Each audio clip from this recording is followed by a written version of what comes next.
ইসলামকে এত ভয় পায় কেন? 17 কোটি মুসলমানের দেশের স্কুলের ছাত্র ছাত্রীদেরকে ইসলামের সামান্য শিক্ষা দিতে এত ভয় পায় কেন? আমাদের দেশের স্কুল কলেজ ভার্সিটির সিলেবাসে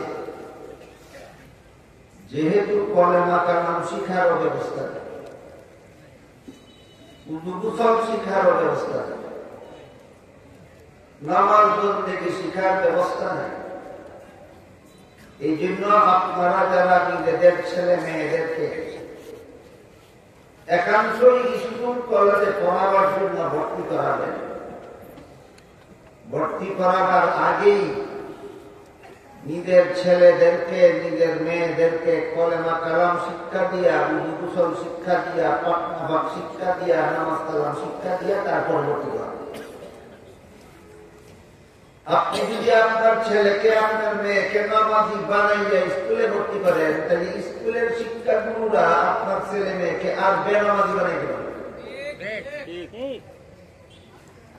এই কথাটা কেন বলেছিলাম? যেহেতু আমাদের দেশের স্কুল কলেজে এই ইসলামের প্রাথমিক শিক্ষাটুকু দেওয়ার মতো ব্যবস্থা নেই। কেন ব্যবস্থা নাই তার কারণটাও আমি গতকাল আপনাদেরকে বলছি। এই দেশের স্কুল কলেজের সিলেবাস তৈরি করার জন্য যাদের হাতে দায়িত্ব দেওয়া হয়, এরা পরিকল্পিত ভাবেই এমন একটা সিলেবাস তৈরি করে সরকারের হাতে তুলে দেয়, যে সিলেবাস নিয়ে লেখাপড়া করলে মুসলমানের বাচ্চা লতিফ সিদ্দিকী হবে, যে সিলেবাস নিয়ে লেখাপড়া করলে মুসলমানের বাচ্চা ডক্টর আহমদ শরীফ, যে সিলেবাস নিয়ে লেখাপড়া করলে মুসলমানের বাচ্চা তসলিমা নাসরিন হবে। এটা পরিকল্পিত শয়তান। যারা সিলেবাস তৈরি করে দিল তাদের তো পেটে পেটে শয়তানি আসেও। এমন নাস্তিকবাদী সিলেবাস সরকারে গ্রহণ করে কেন? এটা বোঝার জন্য আমাদের দেশে একটা প্রচলিত প্রবাদ আছে, সুরে সুরে খালাক তো ভাই 3 সুরে আলি, 1 সুরে বিয়া করে আরেক সুরের হালি হয়নি। সুরে সুরে খালাক তো ভাই 3 সুরে আলি, 1 সুরে বিয়া করে আরেক সুরের হালি। এক দলের নাস্তিক বানাবার সিলেবাস তৈরি করে দেয়, আরেক দলে এটার অনুমোদন দেয়। 1 সুরে আরেক সুরের আলি বিয়া করছে কি? সুতরাং উভয় পক্ষের পেটে পেটে শয়তানি, যাতে এই দেশের কোটি কোটি মুসলমানের ছেলে মেয়েরা যেন লেখাপড়া করার পরে আর মুসলমান থাকতে না পারে, এরা সবাই যেন ওদের মতো নাস্তিক ভূতবাদী বেঈমান হয়ে যায়। এরা সবাই ইসলামের শত্রু। যারা মুসলমানের ছেলে মেয়েরে কলেমা কালাম শিখার মতো কথা সিলেবাসে অন্তর্ভুক্ত করে না, এরা যেভাবে ইসলামের শত্রু, ঠিক তেমনি ভাবে যে সমস্ত সরকারেরা ওই সিলেবাসকে অনুমোদন করে, এরাও ইসলামের মিত্র।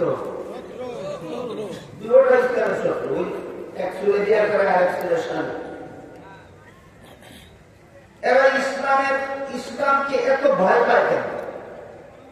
17 কোটি মুসলমানের দেশের স্কুলের ছাত্র ছাত্রীদেরকে ইসলামের সামান্য শিক্ষা দিতে এত ভয় পায় কেন? এই জিনিসটা আপনাদের সকলের জানাতে গেল। তার কারণ হল, যত রকমের অপকর্ম সমাজে আছে, যত রকমের দুর্নীতি সমাজে আছে, যত রকমের জালিয়াতি সমাজে আছে, যত রকমের পাপাচার দুনিয়াতে আছে, যত রকমের গুনাহগার দুনিয়াতে আছে, সবগুলির পথে বাধা একমাত্র ইসলাম। সবগুলির পথে বাধা একমাত্র ইসলাম। কাজে মুসলমানের ছেলেমেয়েরা যদি স্কুলে ইসলাম সম্পর্কে সামান্য ধারণা অর্জন করতে পারে, তাহলে সুরের দলে সুই করার সুযোগ পাবে না, ডাকাতের দল ডাকাতি করার সুযোগ পাবে না, সুদপুরের দলে সুদপুর যখন সুদ খেতে যেতে তখন এরাই বলবে সুদ খাওয়া হারাম, সুদ খাওয়া যাবে না। ঘুষখোরের দল ঘুষ খেতে পারবে না, কারণ ইসলাম হবে তাদের পথে বাধা। খুনির দল খুন করতে পারবে না, কারণ ইসলাম হবে এদের পথে বাধা। সন্ত্রাসীর দল সন্ত্রাস করতে পারবে না, কারণ ইসলাম হবে এদের পথে বাধা। জিনাকারের দল জিনা করতে পারবে না, কারণ ইসলাম হবে এদের পথে বাধা। বুট চুরের দল বুট চুরি করতে পারবে না, কারণ ইসলাম হবে এদের পথে বাধা। বুট ডাকাতের দল বুট ডাকাতি করতে পারবে না, কারণ ইসলাম হবে এদের পথে বাধা। দেশের সম্পদ কোটি কোটি টাকা চুরি করে বিদেশ পাচারকারী দল এই কোটি টাকা বা দেশের কোটি টাকা চুরি করে বিদেশ পাচার করতে পারবে না, ইসলাম হবে এদের পথে বাধা। এই জন্য এই এক চুরে দেয়া করে আরেক চুরের শাড়ি কেন এই জুলুসে এই সকল প্রকার দুর্নীতি চালাতে চায়, আর ইসলাম সকল প্রকার অপকর্মের পথে বাধা।